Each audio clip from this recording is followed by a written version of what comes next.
Every night, I can hear a little girl crying in the attic of my new home. When I investigated the noise, the truth of its origins was much darker than I thought. Life had been throwing curveballs at me lately. A messy breakup with Sasha, a strained relationship with my folks, and financial struggles that made affording rent an impossible feat. That's when I stumbled upon a glimmer of hope on a shady website called Dark Realty Homes. A creepy name for a real estate platform, but the rent for the old, seemingly abandoned house was only $100 a month. Desperate times call for desperate measures, and I couldn't resist the allure of affordability. Upon moving in, my gut instincts kicked in, warning me that this place wasn't just old, but had a strange aura about it. The walls creaked, the floorboards groaned, and the air was perpetually musty. I'd complained to the landlord Michael about the creaks and the eerie ambiance, but he was dismissive, telling me to be grateful for such a cheap deal. It was like he reveled in my discomfort, a grin hidden behind his curt responses. One evening, as I lay on the creaky bed trying to make sense of my life, I heard it, a faint crying, like that of a little girl. Chills ran down my spine. It wasn't a sound that belonged in an old abandoned house. Against my better judgment, I decided to investigate. The attic entrance was a rickety hatch in the ceiling. As I opened it, the crying abruptly ceased. It was as if the unseen entity knew I had breached its space. Armed with a flashlight, I cautiously ascended into the dark abyss. The attic was a chaotic labyrinth of abandoned furniture, covered in dusty sheets. My flashlight flickered, casting eerie shadows across the forgotten relics. I searched every nook and cranny, hoping to catch a glimpse of something paranormal. The oppressive darkness and an unshakable feeling of being watched pushed me to retreat hastily.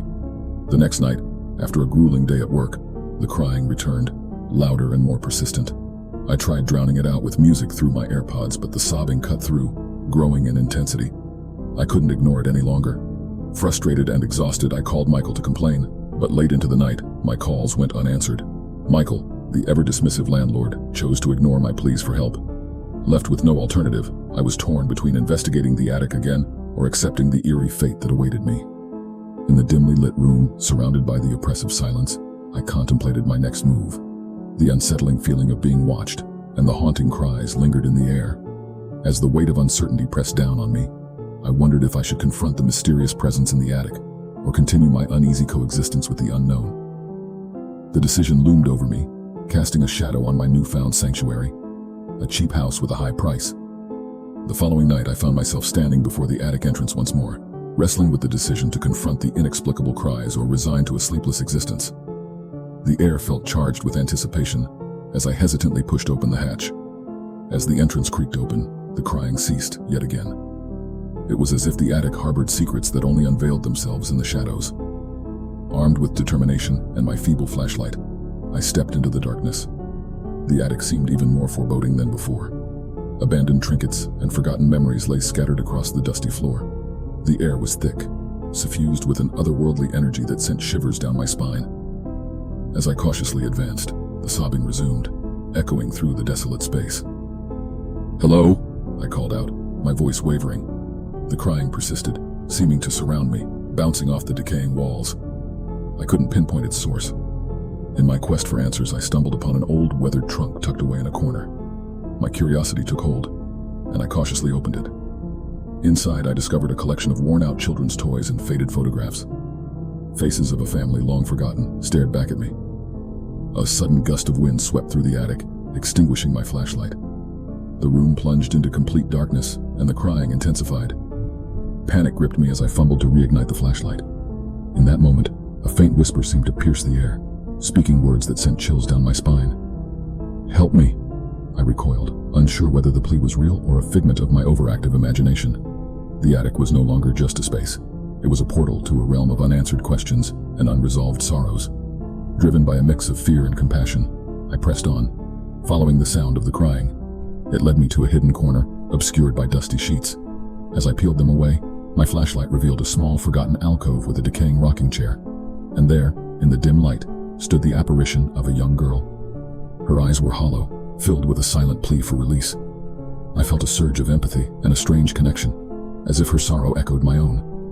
Without words, she beckoned me to follow her gaze towards an old, dusty photograph. It depicted a family, a father, a mother, and the little girl, their smiles forever frozen in time. Recognition struck me like a lightning bolt. The family in the photograph was the previous owner of this haunted haven, The girl's spirit had lingered, trapped in the memories of her former life. With newfound purpose, I pledged to help her find peace. The attic, once a place of mystery and fear, now held a shared journey of healing. Armed with determination and a connection that transcended the boundaries of the living and the dead, we set out to unravel the untold story of the house.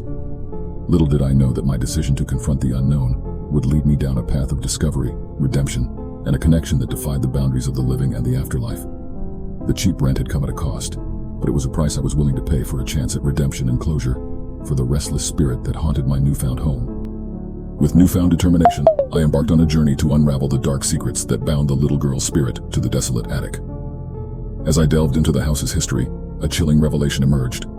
The family in the photograph had met a tragic end at the hands of none other than the sinister landlord, Michael. Haunted by the memories of my own struggles and heartbreaks, I felt a strange connection to the lost soul. The crying girl became a spectral companion, guiding me through the labyrinth of deception and malevolence that shrouded the old house. In the process, I discovered the twisted truth. Michael, the callous landlord, was responsible for the demise of the innocent family. The girl, along with her parents, had fallen victim to his malevolent deeds. The attic, a silent witness to their suffering, became a purgatory of unfinished business and lingering grief. Armed with this knowledge, a plan began to form in my mind. I couldn't let the tormented spirits remain trapped, shackled to the painful memories of their untimely demise. It was time to confront Michael, the puppet master behind the spectral tragedy. Late one night, as the house groaned under the weight of its haunted history, I lured Michael into the attic. The crying girl's ethereal presence loomed in the shadows, and the air became charged with an otherworldly energy. Michael, oblivious to the impending reckoning, followed me hesitantly. As we entered the attic, the atmosphere thickened.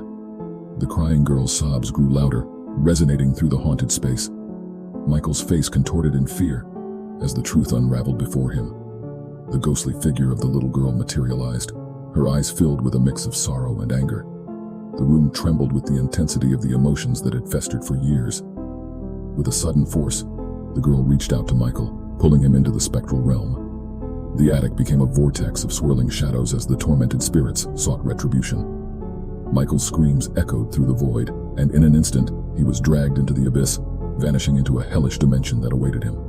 Silence enveloped the attic as the portal closed, leaving behind a purified space. The oppressive energy that had plagued the house for years lifted, and the atmosphere felt lighter. The crying girl's spirit, having found closure, faded away with a gentle whisper of gratitude. As I stood alone in the attic, the weight of the past seemed to dissipate. I glanced down to see a set of keys on the ground, the keys to the house that Michael once wielded. It was a symbolic transfer of ownership, and with it, a sense of responsibility and newfound purpose. Over the years, I meticulously renovated the house, erasing the traces of its haunted past. The walls, once witnesses to tragedy, were now adorned with fresh paint and warm memories. The creaks and groans transformed into the comforting sounds of a home. As I walked through the now serene rooms, I couldn't help but feel a twinge of sadness. The crying girl, my spectral companion, was gone. The house was now mine, free from the malevolent presence that had plagued it. Years passed, and life took on a semblance of normalcy. The house became my sanctuary, a place of solace and redemption. Yet, in quiet moments, I found myself wondering if I would ever encounter the crying girl again.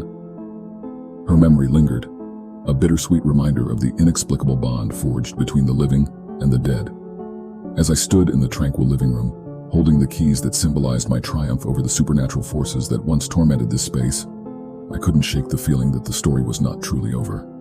The echoes of the past lingered, leaving me to ponder the mysteries of the afterlife and the enduring connection between spirits and the living.